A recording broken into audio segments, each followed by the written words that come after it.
Okay, so for today we are going to be talking about stress. No, not that kind, the kind in your materials. So here we go. We're going to talk about direct stress first. Direct stress is also called normal stress. The reason why it's called normal stress is because the force is normal to the surface.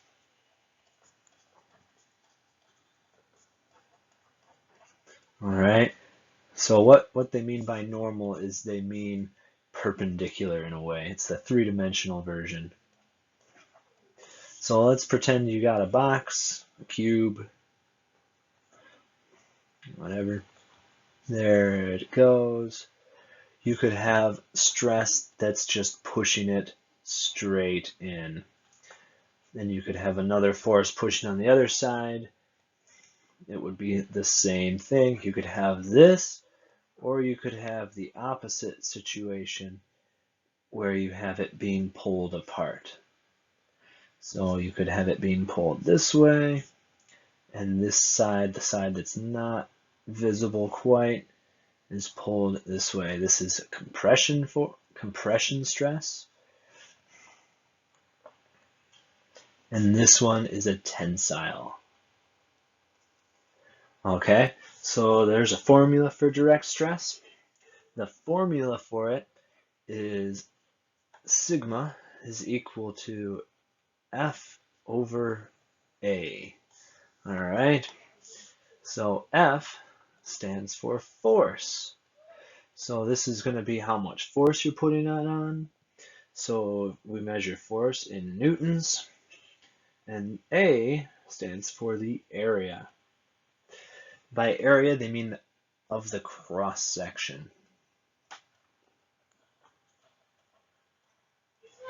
So for this situation, the area is going to be that rectangle there, and this guy is going to have this rectangle there, because it's the same throughout any side here. This side would have the same cross-section area. And this is going to be technically in meters squared, although there are other units you can use. We're usually going to use millimeters, but we'll talk about that in a second here. And this guy right here is your stress. All right, stress is measured in newtons per meter squared, which is abbreviated as a Pascal. A Pascal is also a unit of pressure, if you remember that. Now, a Pascal is very, very small, so we don't use them too often. Okay, to give you some point of view here, if you took a meter stick, which is even bigger than a yardstick, and you spread it out and made a square, so 1 meter by 1 meter, the amount of pressure, amount of stress you need to cause to do 1 Pascal is going to be less than 1 pound. All right, 1 pound is half a kilogram about, which is about 5 newtons. So you'll need a fifth of a pound. So that's very, very small. So what we're usually going to use is a higher multiple of a Pascal. So usually when we talk about Pascals, we're going to talk about a megapascal. A megapascal is equal to 1 million, that's got 6 zeros, pascals. All right, 1 megapascal is also going to be equal to the force in newtons divided by millimeters squared. All right, because each millimeter is 10 to the negative 3. When you square it, you get 10 to the 6, and that's why there's 6 zeros there. So what we're going to be using is this guy here. So we're going to be using millimeters in the denominator most of the time, and you're going to get your answer in megapascals instead of vanilla pascals. So let's do some practice. So for this one, what we've got here is a metal wire and with that much diameter, and this long. Here's the force on it. We're not going to use the length today. We're going to use that tomorrow, along with how much it stretches. We don't care about that. So to determine the following, we're just going to get the stress. All right, and that's going to be using that sigma here. So if we think about it, your wire is going to look something like this. It's going to be a circle. What we're going to figure out is the stress. The stress is equal to the force divided by your area. Well, we know the force. The force is going to be 12. So this is going to put a 12 on the top. How do we figure out the area? Well, it's a wire. Wires are round. That's a circle.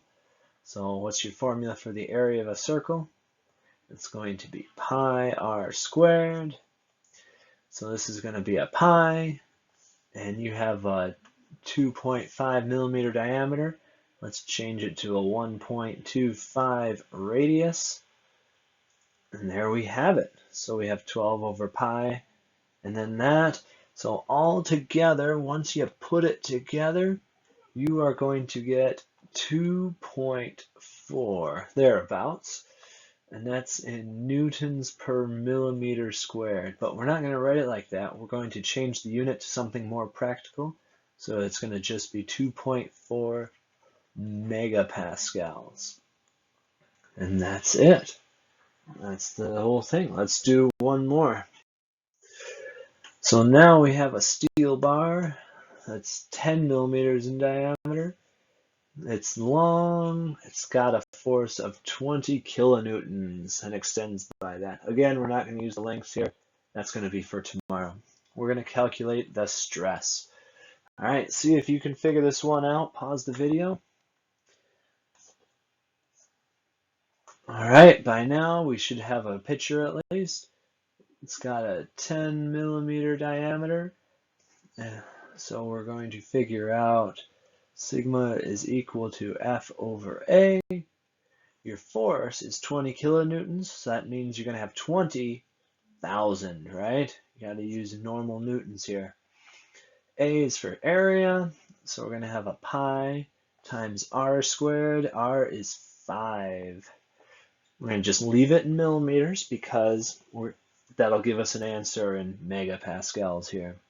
So we plug in those numbers, we're going to get 254.6 megapascals. And there it is. Okay.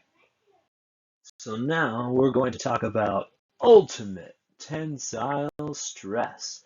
Well, this is just the maximum stress something can take. Maximum stress, what's going to happen if you put more than the maximum stress? Well, it'll break. So before breaking. Okay, if you put more than the tensile stress, it'll get pulled apart. Remember, this tensile is talking about if you have the material here and you're applying one force going this way and one force going that way. So you're pulling it, and if you increase the force enough above this maximum stress, it's just going to snap. It's going to break in two. All right, so we're going to give you some values here just to give you some ideas about how this kind of stuff adds up here. So copper, your friend, your buddy who's in the wires, has a ultimate tensile strength of 220, and these are going to be in megapascals, as you might expect. So that means if you have a 1 millimeter round copper wire that's solid, it'll hold up 220 newtons, all right? That's about 22 kilograms, about 50 pounds, all right? Seems pretty good. So these numbers can go all over the place. Give you an example. Marble, you know, like the countertops, not the granite ones, but they look similar, is going to be 15. And that's it. So a lot of stones like this, they just have really low tensile stress levels because if you pull it apart, they're just going to crumble. I'll give you another example. One you're familiar with is concrete, and its ultimate tensile stress is 3, and that's it. It's just 3. It's really wimpy. Give you some other higher numbers here. Your hair, the one that's right above you, don't worry, it grows on you. It's going to be 230, whereas a spider web is going to be 1,000. And something really tough like graphene is going to be 130,000. So that's a really big number. It's very, very strong, can take a lot of stress. So something to keep in mind when you're building with concrete, would you want it to support weight through tensile? No, you would not. It would be terrible at that. That's why concrete is only used under compression forces. They put rebar inside of concrete so that when you have a concrete block that has to take some tensile strength, the steel inside of there is the one that will take the tensile strength instead of the concrete itself. All right, that's because it's got so low stats for tensile. Now we're going to talk about shear stress instead of tensile stress. Shear stress, shear has an A in there. That's because it's talking about something like shears, all right, like scissors. So when you're doing this kind of thing, you have a block, you're going to press one way, then you're going to press the other way. Now it's not going to turn, but it's going to get pushed and it's going to bend in different ways, like if you're cutting it with scissors. All right, if you replace this with a block here and this with a block there, and you're pressing up and down, that's how scissors work. They do shear stress onto objects. The formula is basically the same. The only thing they change is the letter for it. So shear stress, they use a Greek letter called tau. Might look familiar to some people. So tau is going to equal force over area. You guessed it. Now, what kind of area are they talking about? They're talking about the cross-sectional area, just like before. So if we're doing shear stress on this object here, the cross-section would be this rectangle here. That's the cross-section area between the two forces. All right, let's do a practice doing some shear stress. So we're going to guillotine a sheet of metal 5 millimeters thick and 0.8 meters wide. So we're cutting something. All right, so I like to draw it with a bend in there. All right, so here's my piece of sheet metal. That's the very edge of it you're looking at. Well, it's really, really thin, and here's the bending there. So we're pressing down here, and we're lifting up, or just holding that one there. So we're doing this really fast with a lot of force. We're going to figure out how much force we actually do need. So what do we know? I know that this line, the line that I drew right here, it's 5 millimeters thick. And this line right here is going to be 0.8 meters. So we got to convert that to millimeters, right? So we go twice for centimeters and once more for millimeters. So this is going to be 800 millimeters. We're going to stick with millimeters because we're doing megapascals here. So here we're going to have torque is equal to our force over area. Okay, so we're looking at what's the area of this rectangle right here. That rectangle, the one that's there. Well, it's 800 across and it's 5 down. All right, so let's set it up down here. So we're going to have 800 times 5. We're looking for the force. We don't know what it is, but we do know that the ultimate shear stress is 50 megapascals. So we're just going to run with a 50. Because we're dealing with millimeters, we can leave it megapascals. There it is. We're going to do some crisscross multiplying. we're going to find that F is equal to 200,000. That's in newtons. What we can do is make it more reasonable to look at. So we can go 200 kilonewtons. Hey, and that's it. Let's do one more of these. This time we're calculating the force needed to punch a hole in a 30 millimeter diameter in a sheet of metal that's 3 millimeters thick, and the ultimate shear stress is that. So same kind of idea here. This time, this is just one edge of the circle, all right? So in reality, it would come back up over here. Ooh. And then this goes around to there. All right, you get the idea. So same kind of formula here. Tau is equal to F over A. See if you can finish the problem. We'll give you a head start. It's got a little trick to it. But go ahead and pause the video, give it a whirl, and we'll catch up to you as soon as you unpause it. Whoa, did it take you long? All right. So now what we've got is we know what the torque, or not torque, we know what the tau is. It's going to be a 60, and that's going to equal F divided by the area. So we're looking for like this area, this guy here, but it goes around here. So it's really how tall it is, right? Which is 3 times how wide it is going around, right? Now it swings all the way around here. This area is a circle, right? But I want just the rim of the circle, and that has a name, and it's your friend, the circumference. Circumference is equal to 2 pi r, or pi d. We're going to actually just use this version since we know the diameter already. So we're going to do pi times the diameter of the hole, which is 30. So that's going to go there. And now we have all the pieces. We just got to do some multiplying.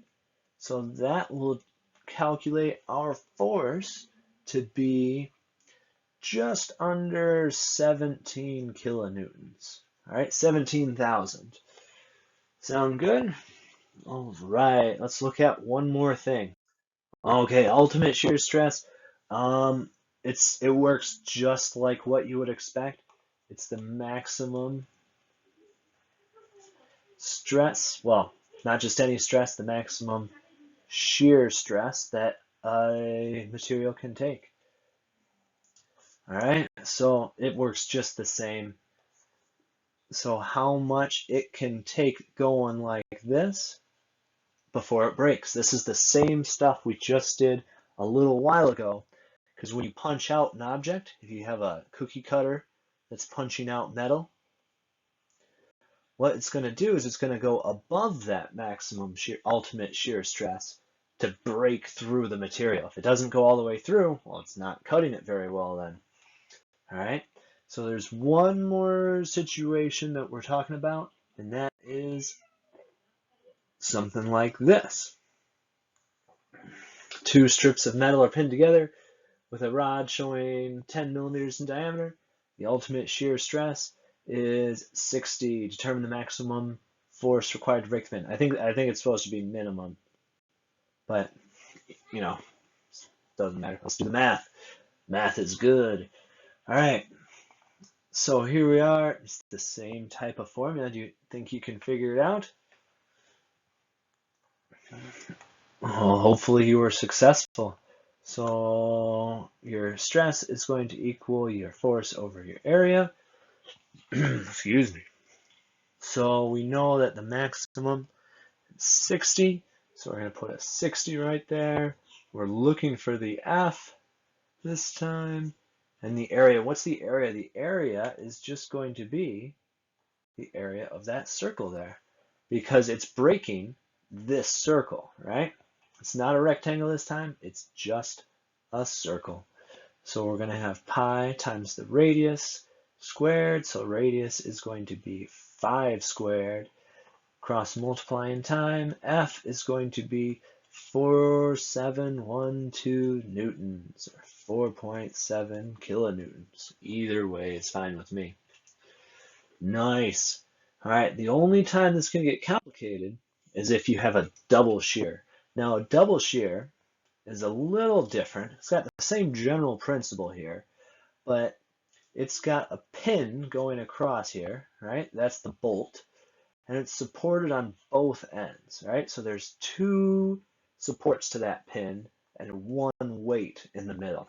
The reverse would be just the same way though. So how you hook it up doesn't matter. Now let's pretend just for now that you had 1,000 Newton weight hanging down here. Well, you've got two connections here that are going to experience some weight, all right? Now, each one of these forces is going to be half because 500 is going to get pulled up by the left side and 500 is going to get pulled up on the right side. Does that make sense? So what happens is this cross-sectional area doesn't have to hold the full 1,000. It just has to hold 500. And this cross-sectional area will hold the other 500. Or you can think about it, you have double the area to hold the 1,000. In either case, the formula works the same way. When you have a double shear, it's going to be F over 2A.